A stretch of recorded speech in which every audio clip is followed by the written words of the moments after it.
ലളിതാംബിക എസ്.എം. വെള്ളിക്കോത്ത്. കഥ ഫാന്റസി. ചുറ്റും കൂടി നിന്നവരുടെ പിറുപിറുക്കലുകളെ അവഗണിച്ച് അവൾ മുന്നോട്ട് നടന്നു. സാരിത്തലപ്പുകൊണ്ട് മുഖം മറക്കാതെ, തനിക്ക് നേരെ തിരിഞ്ഞ ചാനൽ കണ്ണുകളെ ശ്രദ്ധിക്കാതെ. നോക്കൂ, എന്തൊരു അഹങ്കാരമാണ് ഇവൾക്കിപ്പോഴും. അടുത്തുകൂടി പോയപ്പോൾ ഒരു സ്ത്രീ നീട്ടിത്തുപ്പി. അത് പറഞ്ഞവൾക്ക് നേരെ ഒന്ന് നോക്കിയിട്ട് കാക്കിധാരികൾക്കൊപ്പം അവൾ നടന്നു. വെറുമൊരു ചോദ്യം ചെയ്യലിനായിരുന്നു അവളെ എറണാകുളം ടൗൺ സ്റ്റേഷനിലേക്ക് എസ്.ഐ. റെജിമോൻ വിളിപ്പിച്ചത്. എങ്കിലും അവൾക്ക് ഇനിയും തുടരാൻ ആഗ്രഹമില്ലാത്തത് കൊണ്ടുതന്നെ റെജിമോന് അതൊരു കന്നി നേട്ടമായി. കേസിനൊരു തുമ്പുണ്ടാക്കാൻ പല എസ്.ഐമാരും മുൻപ് ശ്രമിച്ചെങ്കിലും അവളുടെ കണക്കുകൂട്ടലും കാലവും ഒരുമിച്ചപ്പോൾ റെജിമോനായിരുന്നു ഭാഗ്യം കാത്തിരുന്നത്. ഈ അവൾ ആരാ? നിങ്ങൾ അന്വേഷിക്കുകയായിരുന്നു അല്ലേ? പറയാം, മറന്നതല്ല കേട്ടോ. എറണാകുളം നഗരത്തിൻ്റെ സിരാകേന്ദ്രം. കൂണുകൾ പോലെ അനേകം കെട്ടിടങ്ങളും തിരക്ക് പിടിച്ച സർക്കാർ ഓഫീസുകളും ഹൈക്കോടതിയും മറ്റ് വിദ്യാഭ്യാസ സ്ഥാപനങ്ങളെയും എല്ലാം ചലിപ്പിക്കുന്ന, വിസ്തൃതമായി ഉച്ചവെയിലിൽ തിളച്ചു നിൽക്കുന്ന എം.ജി. റോഡിലെ തിരക്കും എണ്ണി മനസ്സിലെ നിമിഷത്തിരകളിൽ അലിഞ്ഞു നിൽക്കുമ്പോഴായിരുന്നു, ഹലോ, അകത്താരുമില്ലേ? നാൻസിയുടെ കടയല്ലേ ഇത് എന്ന് കടയുടെ ഷട്ടറിൻ്റെ അരികിലെ ലോഹത്തകിടിൽ തട്ടി എസ്.ഐ. റെജിമോൻ അന്വേഷിച്ചത്. നാൻസി, അവളാണ് കഴിഞ്ഞ 4 ദിവസമായി എൻ്റെ ഉറക്കം കെടുത്തിയ കഥാപാത്രം. പിന്നീടാവാം എന്ന് പലതവണ അവളോട് ഞാൻ പറഞ്ഞു മടുത്തു. ഇന്ന് എന്നെ കൊണ്ടവൾ തുടക്കം കുറിപ്പിച്ചു. അതെ, നാൻസിയുടെ കടയാണ്. ഞാൻ തന്നെയാ നാൻസി സർ. മുന്നിൽ നിന്ന കാക്കിക്കുപ്പായം ഒരു നടുക്കം സമ്മാനിച്ചെങ്കിലും അവൾ ഉരിയാടി. ഓഹോ, എങ്കിൽ നന്നായി. ഒന്ന് സ്റ്റേഷൻ വരെ വരേണ്ടി വരും.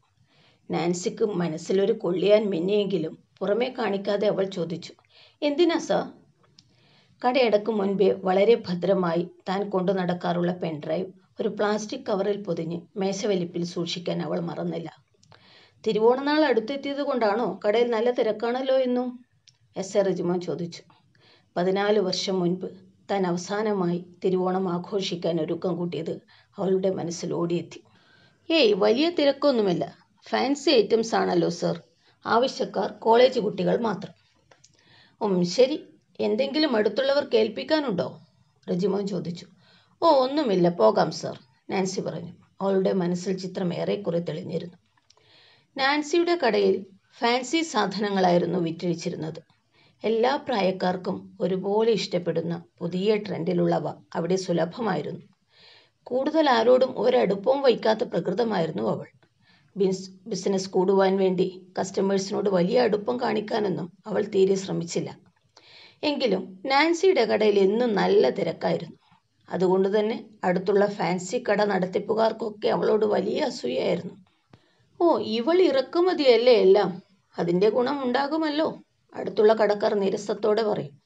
നാൻസിയുടെ കടയിൽ ഇമ്പോർട്ടഡ് ഐറ്റംസ് വിഭാഗത്തിൽ പാവകളായിരുന്നു കൂടുതൽ. പിന്നെ കടയിൽ തിരക്ക് കൂടാനുണ്ടായ മറ്റൊരു കാരണം അവിടെ ഗോപ്യമായി വിറ്റഴിച്ചിരുന്ന സെക്സ് ടോയ്സ് ആയിരുന്നു. പുരുഷന്മാരുടെ തിരക്ക് ഉണ്ടായിരുന്നതിൻ്റെ പിന്നിലെ പ്രധാന കാരണവും അതായിരുന്നു. അതിനായി വരുന്ന കസ്റ്റമേഴ്സിനെ നാൻസി തിരിച്ചറിഞ്ഞത് ബർത്ത്ഡേ ടോയ്സ് എന്നവരാവശ്യപ്പെടുന്നതിലൂടെയായിരുന്നു. എല്ലാ പ്രായത്തിലും പെടുന്നവരുണ്ടായിരുന്നു ആ നീലക്കണ്ണുള്ള സുന്ദരി പാവയ്ക്കുട്ടിക്ക്. ഏറ്റവും വിലയേറിയ കളിപ്പാട്ടം, ആ സുന്ദരി 2 തരത്തിലായിരുന്നു കടയിൽ വിറ്റഴിക്കപ്പെട്ടത്. ആർക്ക് വേണ്ടിയാണ് എന്ന് പ്രത്യേകം ചോദിച്ചറിഞ്ഞായിരുന്നു നാൻസി സുന്ദരിപ്പാവയെ പാക്ക് ചെയ്യാറ്. നഗരത്തിൽ കുറേ കാലമായി ആത്മഹത്യകൾ പെരുകുന്നു. ആത്മഹത്യയോ കൊലപാതകമോ എന്ന് തിരിച്ചറിയാൻ കഴിയാതെ പോലീസ് വിഷമഘട്ടത്തിലായിരുന്നു. മരണമടഞ്ഞതെല്ലാം പുരുഷന്മാരായിരുന്നു എന്നതായിരുന്നു ഏറെ വിചിത്രം. ആത്മഹത്യ ചെയ്യേണ്ടുന്ന തരത്തിൽ സാമ്പത്തിക ബാധ്യതയോ ആത്മഹത്യാ പ്രവണതയോ ഇല്ലാത്ത സമ്പന്ന വർഗക്കാരായിരുന്നു എല്ലാം. ആന്തരികാവയവ പരിശോധനയിൽ എല്ലാ മരണങ്ങളിലും തെളിഞ്ഞത് വിഷാംശം ശരീരത്തിൽ കടന്നാണ് മരണം എന്നതും മരണമടഞ്ഞ വ്യക്തിയുടെ കുടുംബത്തിലെ അംഗങ്ങളെപ്പോലെ പോലീസിനെ കുഴക്കിയ ഒരു കാര്യമായിരുന്നു. സ്ലോ പോയ്സണ് അടിമപ്പെട്ടിരുന്നു ഇവരൊക്കെ എന്നതും പിന്നെ പുറത്തു പറയാൻ പറ്റാത്ത രീതിയിൽ ഇവരൊക്കെ മരിക്കും മുൻപ് വരെ ലൈംഗിക ബന്ധത്തിൽ ഏർപ്പെട്ടിരുന്നു എന്നതും അതിൽ ടീനേജേഴ്സ് അടക്കം പെട്ടിരുന്നു എന്നതും ഒരു ചോദ്യചിഹ്നമായി ഈ മരണങ്ങളിൽ എല്ലാവരുടെയും മനസ്സിൽ അവശേഷിപ്പിച്ചു. അന്വേഷണങ്ങൾ പലവഴി നടന്നെങ്കിലും അസ്വാഭാവികമായ ഈ കണ്ടെത്തലുകൾ ഉത്തരം കിട്ടാതെ പാതി വഴിയിൽ മുടങ്ങി. സ്ഥലം മാറ്റം കിട്ടി നഗരത്തിൽ SI ആയി ചാർജ് എടുത്ത ഉടനെ റെജിമോനെ തേടിയെത്തിയ ആദ്യത്തെ കേസായിരുന്നു പ്രമുഖ വ്യവസായിയും സമൂഹത്തിലെ പ്രമുഖ വ്യക്തികളിൽ ഒരാളുമായ ഷൺമുഖം ചെട്ടിയാരുടെ ഏക മകൻ 31 വയസ്സുള്ള അവിവാഹിതൻ സുന്ദരൻ മരണമടഞ്ഞത്. വിദേശ രാജ്യങ്ങളിൽ പഠനം കഴിഞ്ഞ് നാട്ടിലെത്തി 1 മാസം മാത്രം കഴിഞ്ഞതേയുള്ളൂ. വലിയ ഷോക്കായിരുന്നു ചെട്ടിയാർക്ക് മകൻ്റെ മരണം. റിപ്പോർട്ടിൽ സ്ലോ പോയ്സൺ. മരണത്തിന് മുൻപ് വരെ ലൈംഗിക ബന്ധത്തിൽ ഏർപ്പെട്ടിരുന്നു. ഇത്രയുമാണ്. എത്ര പണം? സ്ഥലം മാറ്റം കിട്ടി നഗരത്തിൽ SI ആയി ചാർജ് എടുത്ത ഉടനെ റെജിമോനെ തേടിയെത്തിയ ആദ്യത്തെ കേസായിരുന്നു പ്രമുഖ വ്യവസായിയും സമൂഹത്തിലെ പ്രമുഖ വ്യക്തികളിൽ ഒരാളുമായ ഷൺമുഖം ചെട്ടിയാരുടെ ഏക മകൻ്റെ മരണം. 31 വയസ്സുള്ള അവിവാഹിതൻ സുന്ദരൻ. വിദേശ രാജ്യങ്ങളിൽ പഠനം കഴിഞ്ഞ് നാട്ടിലെത്തി 1 മാസം മാത്രം കഴിഞ്ഞതേയുള്ളൂ.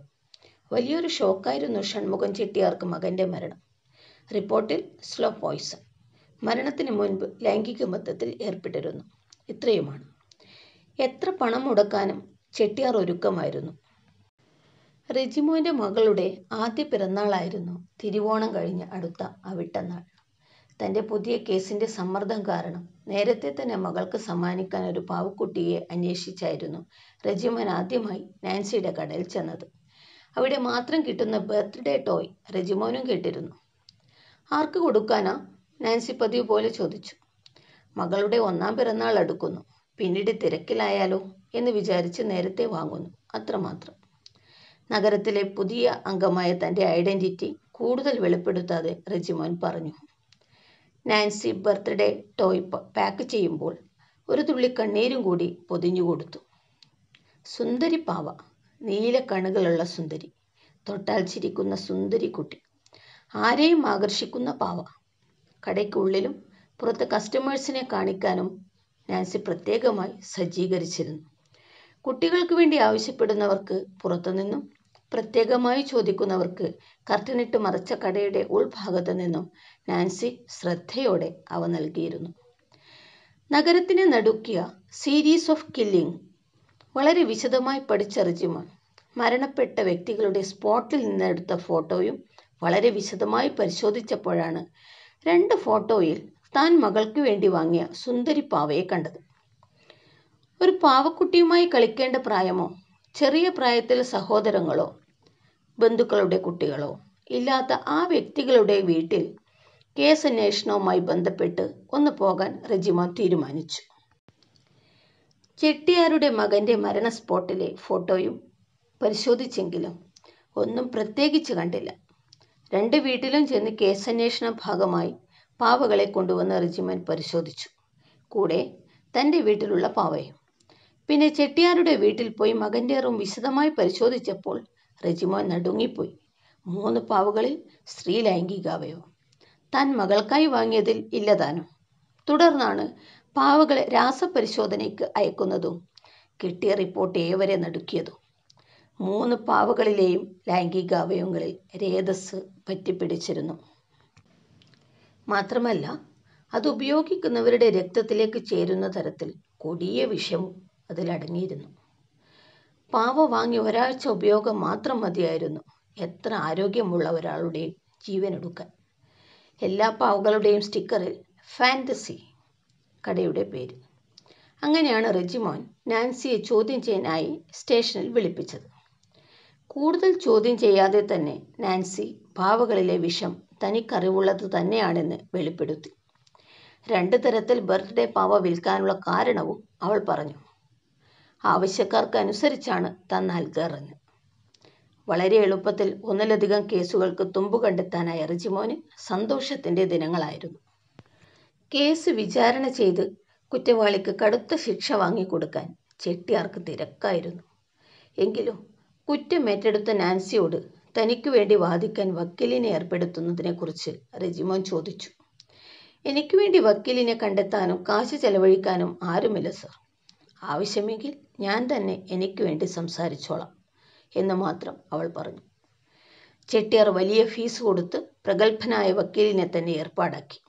ആദ്യത്തെ വിചാരണയ്ക്ക് വേണ്ടി നാൻസിയെ കോടതിയിൽ എത്തിച്ചത് നമ്മൾ തുടക്കത്തിലേ കണ്ടതാണല്ലോ. സമയം 11. ഹാളിൽ തികഞ്ഞ നിശബ്ദത. അന്നത്തെ കേസ് ഫയലൊക്കെ നേരത്തെ ഒരുക്കി വെച്ച ക്ലർക്ക് വാതിലിന് നേർക്ക് നോക്കിയിരുന്നു. പെട്ടെന്ന് ഗാംഭീര്യം തുളുമ്പുന്ന ഡിസ്ട്രിക്റ്റ് ജഡ്ജ് രാംവിലാസ് രംഗപ്രവേശം ചെയ്തു. എല്ലാവരെയും അഭിവാദ്യം ചെയ്ത് നിയമസംഹിത തൊട്ട് വണങ്ങി. ഇതിനൊക്കെ കാലങ്ങളായി മൂകസാക്ഷിയായി തുടരുന്ന നീതിദേവത ബന്ധനത്തിലായിരുന്ന തൻ്റെ കണ്ണുകളിലൂടെ നോക്കി. ഇവിടെ ഏത് നീതിയാണ് നടക്കാൻ പോകുന്നത് എന്ന ചിന്തയോടെയാണോ അത്? പാലിയേക്കര ജോർജ് മകൾ നാൻസി ബെഞ്ച് ക്ലർക്ക് നീട്ടി വിളിച്ചു.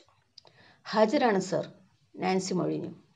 വലിയ വീട്ടിൽ ഷൺമുഖൻ ചെട്ടിയാർ. ചെട്ടിയാർ മുന്നോട്ട് നീങ്ങി നിന്ന് ജഡ്ജിനെ വണങ്ങി. തുടർന്ന് ചെട്ടിയാരുടെ വക്കീൽ നാൻസിയെ ചോദ്യം ചെയ്യാൻ കോടതിയുടെ അനുവാദം വാങ്ങി. പാലിയേക്കര ജോർജിൻ്റെ മകൾ നാൻസി എന്തിനാ എറണാകുളം ഫാൻസി കട നടത്തുന്നത്? നാട്ടിലൊന്നും അതിന് സൗകര്യമില്ലയോ? വക്കീലിൻ്റെ പരിഹാസം കലർന്ന ചോദ്യത്തിന് മുൻപിൽ കോടതിയിൽ ചിരി മുഴങ്ങിയെങ്കിലും നാൻസി മറുപടി പറഞ്ഞില്ല. പോലീസ് നിരത്തിയ തെളിവുകളിൽ കൂടുതലായി എന്തെങ്കിലും പറയാനുണ്ടോ എന്ന ചോദ്യത്തിനും നാൻസി ഒന്നുമില്ലെന്നേ ഉത്തരം പറഞ്ഞുള്ളൂ. തുടർന്ന് ഇത്തരത്തിൽ അസ്വാഭാവികമായ കൊലപാതക പരമ്പര നടത്താനും മാത്രമായി പൂർവ്വവൈരാഗ്യമുണ്ടായിരുന്നോ മരണപ്പെട്ടവരോട് എന്ന വക്കീലിൻ്റെ ചോദ്യത്തിനും നാൻസി ഇല്ലെന്ന് തന്നെ ഉത്തരം കൊടുത്തു. അന്നത്തെ വാദം കഴിഞ്ഞ് അടുത്ത വാദം മറ്റൊരു ദിവസത്തേക്ക് മാറ്റിവെച്ച് കോടതി പിരിഞ്ഞു. നാൻസിയെ പോലീസ് വാഹനത്തിലേക്ക് നയിക്കുമ്പോൾ ചെട്ടിയാർ കയ്യേറ്റം ചെയ്യാൻ ശ്രമിച്ചപ്പോൾ അത് സന്ദർഭോചിതമായി തടഞ്ഞ് റെജിമോ നാൻസിയെ ജീപ്പിനടുത്തെത്തിച്ചു. കോടതിയിൽ അസ്വാഭാവികമായ ഈ കേസ് വാദം കേൾക്കാൻ കൂടിയവർ പുറത്തിറങ്ങിയ നാൻസിയെ ശപിച്ചു. ചിലർ കല്ലെറിഞ്ഞു. നാൻസി വീണ്ടും വനിതാ തടവുകാരുടെ ഇടയിലേക്ക്. ഇന്നവൾ ആ ചുറ്റുപാടുമായി വളരെ ഇണങ്ങിക്കഴിഞ്ഞിരിക്കുന്നു. എവിടെ നിന്നൊക്കെയോ വ്യത്യസ്തമായ സാമൂഹിക ചുറ്റുപാടുകളിൽ നിന്നും വന്നവർ, ബന്ധുക്കളും സുഹൃത്തുക്കളും ഒക്കെ സൃഷ്ടിച്ച കുറ്റവാളികൾ. കുറ്റമേതായാലും ഇവിടെ അവർക്കെല്ലാം ഒരേ പേര്, കുറ്റവാളികൾ അല്ലെങ്കിൽ തടവുകാരികൾ. ഒരേ യൂണിഫോമിലുള്ള അവർ, അതിൽ പതിഞ്ഞിരിക്കുന്ന അക്കങ്ങളിൽ മാത്രം വ്യത്യസ്തരായവർ. മറ്റെല്ലാവരും പലതരത്തിൽ സമയം പോക്കിയെങ്കിലും നാൻസി ആവശ്യപ്പെട്ടത് ബൈബിൾ മാത്രമായിരുന്നു. അതിനിടയിൽ തിരുവോണവും കടന്നുപോയി. തിരുവോണ ദിവസം ജയിലിൽ പലതരത്തിലുള്ള രസകരമായ പരിപാടികളിൽ അന്തേവാസികൾ പങ്കെടുത്തെങ്കിലും നാൻസി അവരിൽ ഒരാളാകാനോ ഓണം ആഘോഷിക്കാനോ താല്പര്യം കാണിച്ചില്ല. മനസ്സിൽ തീയാളുന്ന ദിവസമായിരുന്നു അവൾക്ക് തിരുവോണം. ഓണാവധി കഴിഞ്ഞ് കോടതി തുറന്നപ്പോൾ ആദ്യം വിധി പറയാനായി തീരുമാനിച്ചത് നാൻസിയുടെ കേസായിരുന്നു. അത്രമേൽ ചെട്ടിയാർ അതിന് സമ്മർദ്ദം ചെലുത്തിയിരുന്നു. മാധ്യമങ്ങളെല്ലാം ഒരുപോലെ നിരത്തി. സീരീസ് കില്ലർ നാൻസിക്ക് വിധിക്കുന്നത് കൊലക്കയറോ അതോ ആജീവനാന്ത തടവോ? സെപ്റ്റംബർ 7 ബുധനാഴ്ച രാവിലെ 10:45. പാലിയേക്കര ജോർജ് മകൾ നാൻസി, പിന്നെ വലിയ വീട്ടിൽ ഷൺമുഖൻ ചെട്ടിയാർ എന്നിങ്ങനെ നീട്ടി വിളിച്ചു. നേരത്തെ പോലെ ഔദ്യോഗികമായ ചടങ്ങുകളൊക്കെ കഴിഞ്ഞ് നാൻസിയെ ചോദ്യം ചെയ്യാനായി വാദിഭാഗം വക്കീൽ അനുവാദം ചോദിച്ചു. ജഡ്ജ് അനുവാദം നൽകിയപ്പോൾ വക്കീൽ വ്യംഗ്യരൂപേണ ചോദിച്ചു, ജയിൽവാസമൊക്കെ സുഖമാണോ? നാൻസിയെ പരമാവധി പ്രകോപിതയാക്കുകയായിരുന്നു അദ്ദേഹത്തിൻ്റെ ലക്ഷ്യം. അവളുടെ പ്രായം, സ്വമേധയാ കുറ്റം സമ്മതിക്കൽ എന്നതുകൊണ്ടും കിട്ടുന്ന ശിക്ഷയിൽ ഇളവുണ്ടാകാതിരിക്കാൻ വക്കീൽ നന്നായി പ്രയത്നിച്ചുകൊണ്ടായിരുന്നു പല ചോദ്യങ്ങളും. ചില ചോദ്യങ്ങൾ ജഡ്ജ് തന്നെ വിലക്കി. ഇത്തരം ഹീനമായ പ്രവൃത്തി ചെയ്യാൻ നാൻസി ലൈംഗിക വൈകൃതത്തിനുടമയാകാം എന്ന വാദിഭാഗം വക്കീൽ അധിക്ഷേപിച്ചു. നാൻസിക്ക് ഒരു ഇണയുടെ ആവശ്യമായിരുന്നു എങ്കിൽ വേറെ വല്ല വഴിയും നോക്കാമായിരുന്നു എന്ന് പോലും വാദിഭാഗം വക്കീൽ വിസ്തരിച്ചു. ഷൺമുഖൻ ചെട്ടിയാർക്ക് സന്തോഷമായി. താൻ ഇറക്കിയ കാശിനുള്ള ജോലി വക്കീൽ ചെയ്യുന്നുണ്ടെന്ന ചാരിതാർത്ഥ്യത്തോടെ അയാൾ നാൻസിയെ പുച്ഛത്തോടെ നോക്കി. കോടതിക്ക് പുറത്ത് വാദം കേൾക്കാൻ കൂടിയിരുന്നവർക്കും അത് കിട്ടേണ്ടത് തന്നെ അവൾക്ക് എന്ന് തോന്നി. അതുവരെ പ്രതികരിക്കാതിരുന്ന നാൻസി തൻ്റെ സ്ത്രീത്വത്തിന് നേർക്ക് വന്ന അപമാനശരത്തിൻ്റെ മുനയൊടിച്ചുകൊണ്ട് ജഡ്ജിനോട് താഴ്മയോടെ അപേക്ഷിച്ചു. എനിക്ക് വേണ്ടി സംസാരിക്കാൻ ഞാൻ മാത്രമേ ഉള്ളൂ സർ. അങ്ങ് ദയവായി എനിക്ക് സംസാരിക്കാൻ അവസരം തരില്ലേ? അവളുടെ കണ്ണുകളിലെ ദൈന്യഭാവം ജഡ്ജിൽ ഒരു നിമിഷം അനുകമ്പയുണർത്തി. Yes, granted. നാൻസിക്ക് സംസാരിക്കാം, രാംവിലാസ് മൊഴിഞ്ഞു. എല്ലാവരും കാതുകൂർപ്പിച്ചു നിന്നു. ബഹുമാനപ്പെട്ട കോടതി സമക്ഷം സത്യമേ ഞാൻ ബോധിപ്പിക്കുകയുള്ളൂ. ഭഗവത്ഗീത സാക്ഷിയാക്കി അവൾ സത്യം ചെയ്തു. എല്ലാവരും പിറുപിറുത്തു. ഞാൻ ഒരു കുറ്റവും ചെയ്തിട്ടില്ല. അഥവാ ഞാൻ കുറ്റക്കാരിയാണെന്ന് നിങ്ങൾക്ക് തോന്നിയെങ്കിൽ അതിൽ നിങ്ങൾ ഓരോരുത്തരും പങ്കാളികളാണ്. കൂടി നിന്നവർ മുറുമുറുത്തു.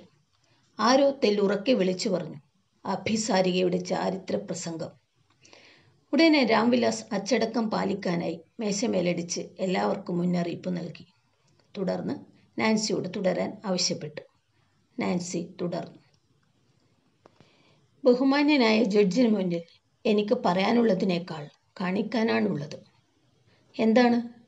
നാൻസിക്ക് അനുവാദം തന്നിരിക്കുന്നു എന്ന് പറഞ്ഞപ്പോൾ തൻ്റെ പെൻഡ്രൈവ് എത്തിക്കാൻ സൗകര്യമൊരുക്കണമെന്ന് നാൻസി ജഡ്ജിനോട് അപേക്ഷിച്ചു. ഉച്ചയ്ക്ക് വാദം തുടരും നേരത്തിനുള്ളിൽ അതെത്തിക്കാൻ ജഡ്ജി രാംവിലാസ് എസ് എ റെജിമോനോട് ആവശ്യപ്പെട്ടു. അപ്പോഴേക്കും കോടതി ഉച്ചഭക്ഷണത്തിന് പിരിയാൻ നേരമായി. തുടർന്നുള്ള വാദം കൃത്യം 2:45 തുടരും എന്നറിയിച്ച് ജഡ്ജ് സീറ്റ് വിട്ടെണീറ്റു. നാൻസിക്ക് കഴിക്കാൻ കോടതി ക്യാൻറ്റീനിൽ നിന്നും ഭക്ഷണം എത്തിക്കുവാൻ ജൂനിയേഴ്സിനെ ശട്ടം കെട്ടി നാൻസിയിൽ നിന്ന് കടയുടെ താക്കോൽ വാങ്ങി പെൻഡ്രൈവ് എടുക്കാനായി റെജിമോൻ കുതിച്ചു. ഷട്ടർ ഉയർത്തിയപ്പോൾ അടുത്തുള്ള കടക്കാരൊക്കെ എത്തി നോക്കാൻ ചുറ്റും കൂടി. റെജിമോൻ അവരെ വിരട്ടി ഓടിച്ചു. ചുറ്റും ഒന്ന് കണ്ണോടിച്ചപ്പോൾ രഹസ്യ വിൽപ്പനയ്ക്കായി അകത്ത് സൂക്ഷിച്ച സുന്ദരിപ്പാവകളെ കണ്ടു. കൂടാതെ സിറിഞ്ചുകളും ഒരു പാത്രത്തിൽ അവശേഷിച്ച ഒരു ലായനി മിശ്രിതവും. നേരത്തെ ഇതൊക്കെ താൻ നോക്കേണ്ടിയിരുന്നു എന്നോർത്തപ്പോൾ അയാൾക്ക് കുറ്റബോധം തോന്നി. സമയം കൃത്യം 2:45. കോടതി വീണ്ടും സജീവമായി. ഉച്ചയ്ക്ക് ശേഷം വിളിക്കാൻ വേറെയും കേസുകൾ ഉണ്ടായിരുന്നു. അവയൊക്കെ വിളിച്ച് അടുത്ത ഹിയറിങ്ങിനായി തീയതി കുറിച്ചപ്പോഴേക്കും സമയം കടന്നുപോയി. നാൻസിയുടെ കേസ് അന്ന് വിധിയാകുമെന്ന് കരുതിയവർക്കൊക്കെ നിരാശയായി.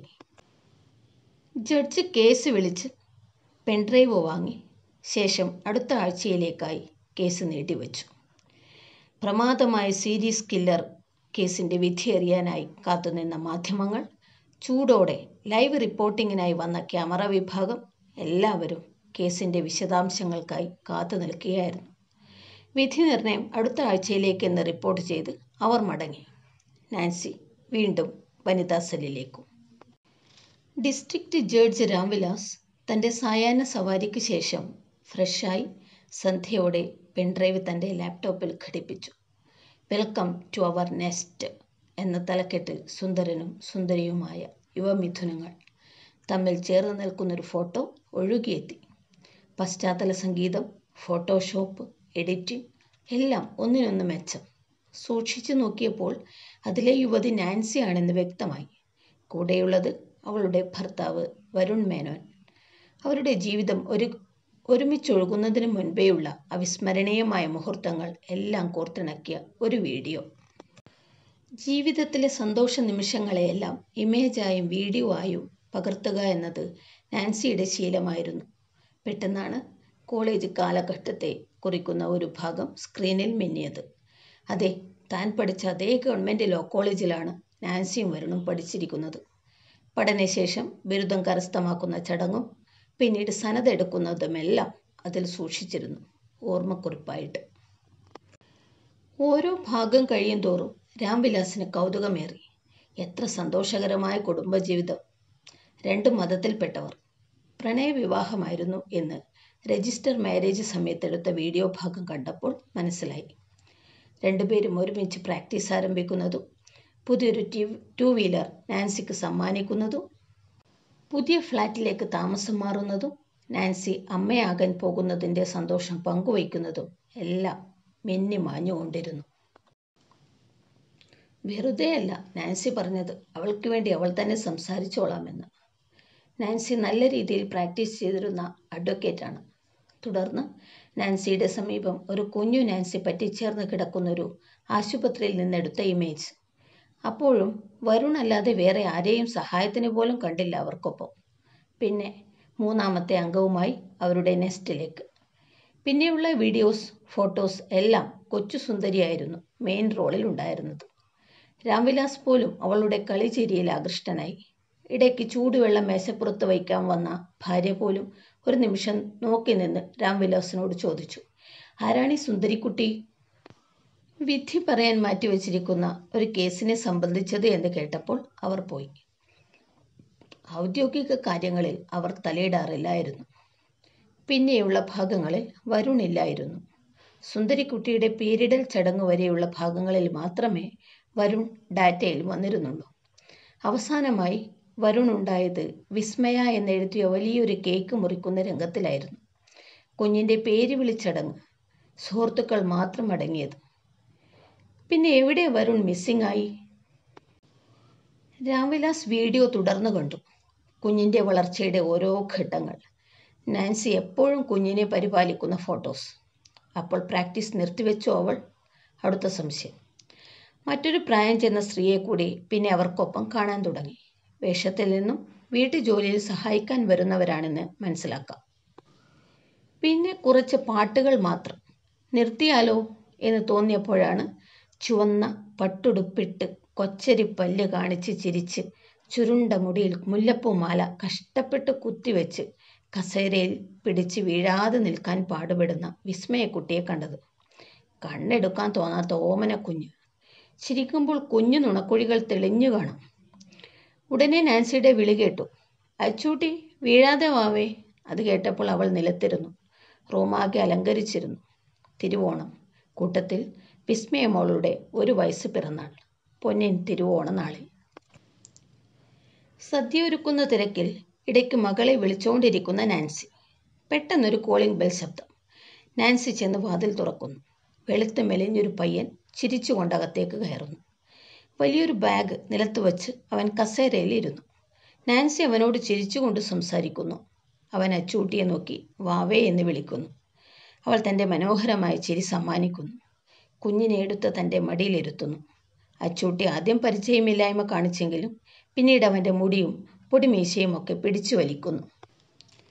നാൻസി അവന് കുടിക്കാൻ നൽകി. ഊണ് കഴിഞ്ഞേ പോകാവോ എന്നും ഉടനെ തയ്യാറാക്കാമെന്നും പറയുന്നു. ശേഷം നാൻസി കിച്ചണിൽ തിരക്കായതുപോലെ ഇടയ്ക്ക് മുഖം മാത്രം കാണിക്കുന്നു. പയ്യൻ പോക്കറ്റിൽ നിന്നും എന്തോ എടുത്ത് വായിലിടുന്നു. റാപ്പർ ഡസ്റ്റ്ബിന്നിൽ നിക്ഷേപിച്ച് അവൻ തിരികെ കസേരയിൽ ഇരിക്കുന്നു. ചവയ്ക്കുന്നതിനനുസരിച്ച് അവൻ്റെ മുഖത്ത് ഞരമ്പുകൾ വലിഞ്ഞു മുറുകുന്നു. നാൻസി ഇടയ്ക്ക് നോക്കിയപ്പോൾ അച്ചൂട്ടിയെ അവൻ വീണ്ടും എടുത്ത് മടിയിലിരുത്തിയിട്ടുണ്ട്. പെട്ടെന്ന് കുഞ്ഞ് അമ്മേ എന്ന് അവ്യക്തമായി വിളിക്കും പോലെ കരയുന്നു. നാൻസി, എന്താ വാവേ, വീണോ എന്ന് വിളിച്ച് ചോദിക്കുമ്പോൾ ചേച്ചി ജോലി തീർത്തോളൂ, കുഞ്ഞിൻ്റെ മൂക്ക് കസേരയിൽ ഇടിച്ചു തോണ്ട എന്നവൻ പറഞ്ഞു. നോക്കിയപ്പോൾ അവൻ കുഞ്ഞിനെ നെഞ്ചോട് ചേർത്ത് പുറത്ത് തട്ടി ഉറക്കുന്നതായി കണ്ടു. അവളുടെ മുഖം ആകെ ചുവന്നിരുന്നു. കണ്ണീർ തുളുമ്പിയ കണ്ണുകൾ പതിയെ അടയുന്നതായി നാൻസിക്ക് തോന്നി. കുഞ്ഞ് ഉറങ്ങാൻ തുടങ്ങി, ഞാൻ കൊണ്ടു കിടത്താം എന്നവൾ കിച്ചണിൽ നിന്നും വിളിച്ചു പറഞ്ഞു. വേണ്ട, ഞാൻ നോക്കിക്കോളാം, അവൾ ഉറങ്ങിക്കോട്ടെ എന്നവൻ പറഞ്ഞു. നാൻസി ജോലി തുടരുന്നു. ഇടയ്ക്ക് എന്തോ അടയുന്ന ശബ്ദം. അവൻ എഴുന്നേൽക്കുന്നു. കുഞ്ഞിനെ തറയിൽ കിടത്തുന്നു. നാൻസി ജോലിയിലാണെന്ന് നോക്കി ഉറപ്പുവരുത്തുന്നു. പതിയെ വാതിൽ തുറന്ന് പുറത്തിറങ്ങുന്നു. കുറച്ചു സമയം മുറിയുടെ ദൃശ്യം മാത്രം. ശേഷം നാൻസി അടുക്കളയിൽ നിന്നും വരുന്നു. അവനെ കാണാൻ വെളിയിലേക്ക് നോക്കുന്നു. മോളെ തറയിൽ കിടത്തിപ്പോയോ എന്ന് ചോദിച്ച് കുഞ്ഞിനെ എടുക്കാൻ പോകുന്നു. ഒഴുകി പരന്നു കിടക്കുന്ന ചുവന്ന ദ്രാവകത്തിൻ്റെ തുടക്കം തൻ്റെ കുഞ്ഞിൽ നിന്നാണെന്ന് അവൾ തിരിച്ചറിയുന്നു. ബാഗെടുത്ത് വലിച്ചെറിയുന്നു. ആർത്ത് വിളിച്ച് കുഞ്ഞിനെ കുലുക്കി വിളിക്കുന്നു. ശേഷം കുഞ്ഞിനെ കെട്ടിപ്പിടിച്ച് ബോധമറ്റ് നിലത്ത് വീഴുന്നു. അപ്പോഴേക്കും ഷൂട്ട് ചെയ്ത ഭാഗം മങ്ങി മങ്ങി പിന്നെ നിശ്ചലമായി. രാംവിലാസ് ഷോക്കടിച്ചതുപോലെ ഇരുന്നു. അന്ന് രാംവിലാസ് പിന്നെ ഭക്ഷണം കഴിച്ചില്ല, ഉറങ്ങിയില്ല. കുറേ ചോദ്യങ്ങൾ മാത്രമായിരുന്നു അയാൾക്കുള്ളിൽ. ഒരാഴ്ച വളരെ തിരക്ക് പിടിച്ചതായിട്ട് കൂടി. പിന്നീട് എന്താ സംഭവിച്ചത് എന്നോർത്ത് അയാൾ അസ്വസ്ഥനായിരുന്നു. അങ്ങനെ നാൻസിയുടെ കേസിൻ്റെ വിധി ദിനം ആഗതമായി. നാൻസിയോട് ജയിലിലെ അന്തേവാസികൾ സമാധാനത്തോടെ പോകാൻ പറഞ്ഞു. സമയം 10:30. റെജിമൻ വനിതാ ജയിലിന് മുന്നിൽ ജയിൽ സൂപ്രണ്ടിന് കയ്യിൽ ഓർഡർ നൽകി നാൻസിയെ കൂട്ടി വനിതാ പോലീസുകാർ ജീപ്പിലേറി. 10:45 കോടതി സമുച്ചയത്തിൻ്റെ മുന്നിൽ ജീപ്പ് നിന്നു. റെജിമോൻ മുന്നിലും പിറകിൽ നാൻസിക്കൊപ്പം വനിതാ പോലീസുകാരും. മീഡിയ അവരെ വളഞ്ഞു. സർ, വിധി ഇന്ന് തന്നെ ഉണ്ടാവില്ലേ? നാൻസിക്ക് ശിക്ഷയിൽ ഇളവ് ലഭിക്കാൻ സാധ്യതയുണ്ടോ? അവരുടെ ചോദ്യങ്ങൾക്ക് അവസാനമുണ്ടായിരുന്നില്ല.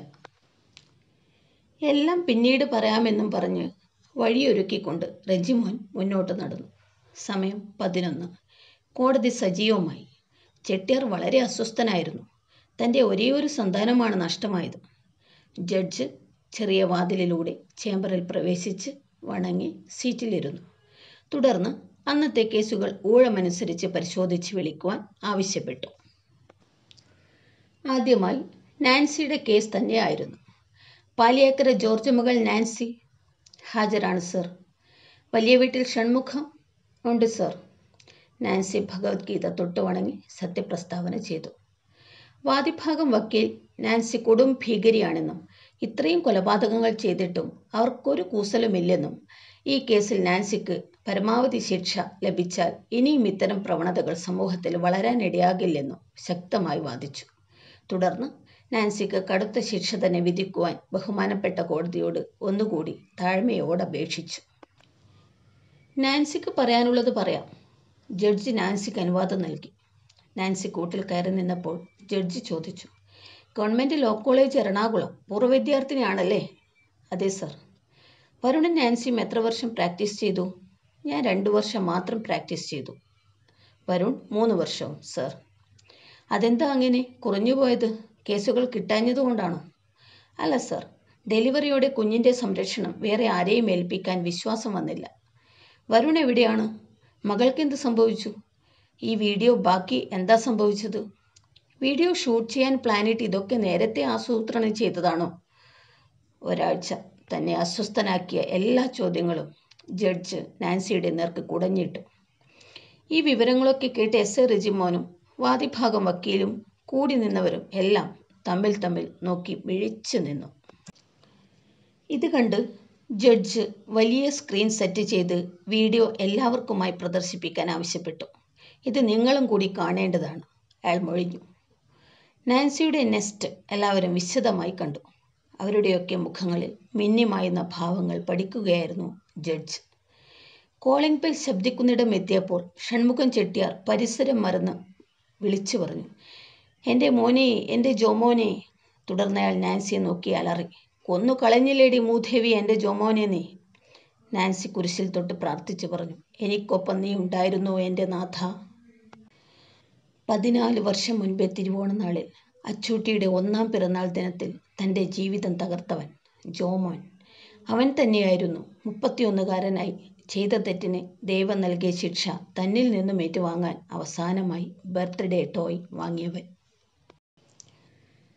വിതച്ചത് കൊയ്യുമെന്നത് എത്ര ശരിയാണ്.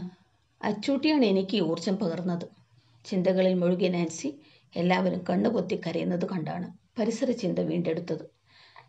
ഷൺമുഖം ചെട്ടിയാർ തലകുനിച്ചു നിൽക്കുന്നു. എല്ലാവരും നാൻസിയെ ദയനീയമായി നോക്കുന്നു. ജഡ്ജ് താൻ നേരത്തെ ചോദിച്ച ചോദ്യങ്ങൾ നാൻസിയെ ഓർമ്മിപ്പിച്ചു. പറയാം സർ.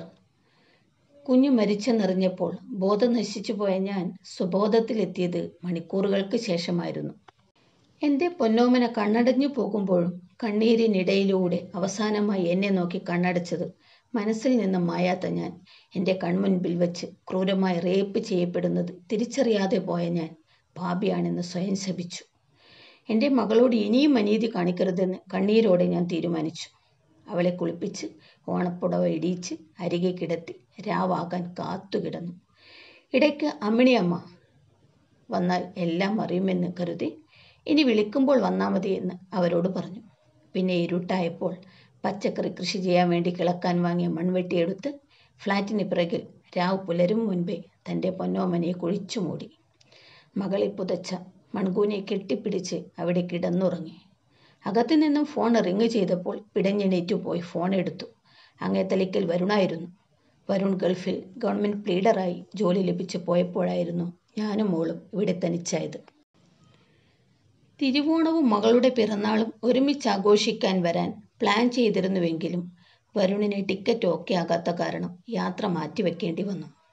അപ്പോൾ തിരുവോണ ദിവസം മൊത്തമായി മകളോടൊപ്പമുള്ള വീഡിയോ ഷൂട്ട് ചെയ്ത് ഒരു സർപ്രൈസായി അയക്കാൻ ഞാനും തീരുമാനിച്ചു.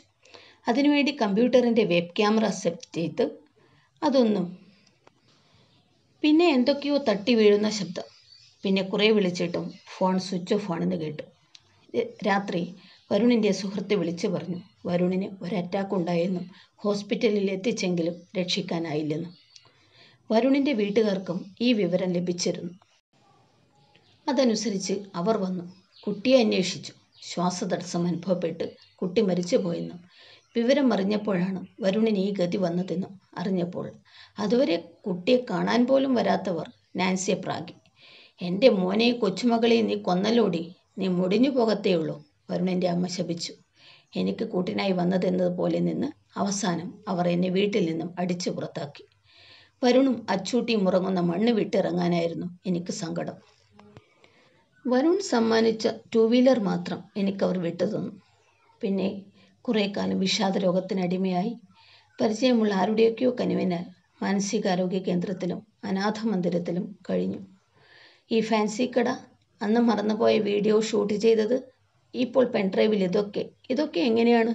വാദിഭാഗം വക്കീൽ ചോദിച്ചു. വരുൺ വിളിച്ചപ്പോഴാണ് ഷൂട്ട് ചെയ്യാൻ സെറ്റ് ചെയ്തത് അന്ന് ഞാൻ ഓർത്തത്. എന്നേക്കും ഇനി മകളെ കാണാൻ 6-ാം ഇന്ദ്രിയം പ്രവർത്തിച്ചതാകാം അന്നത്തെ വീഡിയോ ഷൂട്ട് എന്നെനിക്ക് തോന്നി. കമ്പ്യൂട്ടറിൽ നിന്നും വീഡിയോ എഡിറ്റിംഗ് ചെയ്ത് അന്ന് വരെ ജീവിതത്തിൽ പലപ്പോഴായി ശേഖരിച്ച ഓർമ്മചിത്രങ്ങളെല്ലാം ഒരുമിച്ച് ഒരു പെൻഡ്രൈവിലാക്കി. പിന്നെ ഫാൻസി കട, ജീവിതത്തിൽ ഒറ്റപ്പെട്ടു പോയ എന്നെ നോർമൽ ലൈഫിൽ കൊണ്ടുവരാൻ LLB ബാച്ച് കൈകോർത്ത് സമ്മാനിച്ചത്. സെക്സ് ടോയ്സ് വിൽക്കാൻ കാരണം, അതിൽ മാരകമായ വിഷം കുത്തിവെച്ച് അനേകം പേരെ കൊല്ലാൻ കാരണം, മകളുടെ മരണത്തിൻ്റെ യഥാർത്ഥ കാരണം ഇന്നും അജ്ഞാതമാക്കി സൂക്ഷിക്കുന്നത്. അവൾക്ക് നീതി ലഭിക്കേണ്ടേ? രാംവിലാസ് ചോദിച്ചു. തുടർന്ന് കോടതിയാണെന്ന് പോലും മറന്ന് നാൻസി പൊട്ടിത്തെറിച്ചു. ബഹുമാന്യനായ ജഡ്ജ്, ക്ഷമിക്കണം. എന്തിന് എൻ്റെ മകളുടെ മരണം ഞാൻ പരസ്യപ്പെടുത്തണം? ഇര എന്ന് പേരിട്ട് അവളെ കുഴിമാടത്തിൽ പോലും കൊന്നുകൊണ്ടിരിക്കാനോ? മാധ്യമങ്ങൾക്ക് ചാനൽ ചർച്ചയും വിരുന്നുമായി അവളെ കീറിമുറിക്കാനോ? അവളെ മൃഗീയമായി കൊന്നവനെ ജയിലിലടച്ച് സർക്കാർ ചെലവിൽ കൊഴുപ്പിച്ച് അവസാനം അവൻ്റെ സമ്പത്തിൻ്റെ ബലത്തിൽ പുറത്തിറങ്ങി ഇനിയും കുരുന്നുകളെ പിച്ചു ചീന്താനോ? ഇവിടെ തുറന്നു പറഞ്ഞ എത്ര അമ്മമാർക്ക് നീതി ലഭിച്ചിട്ടുണ്ട് മൈലോൺ?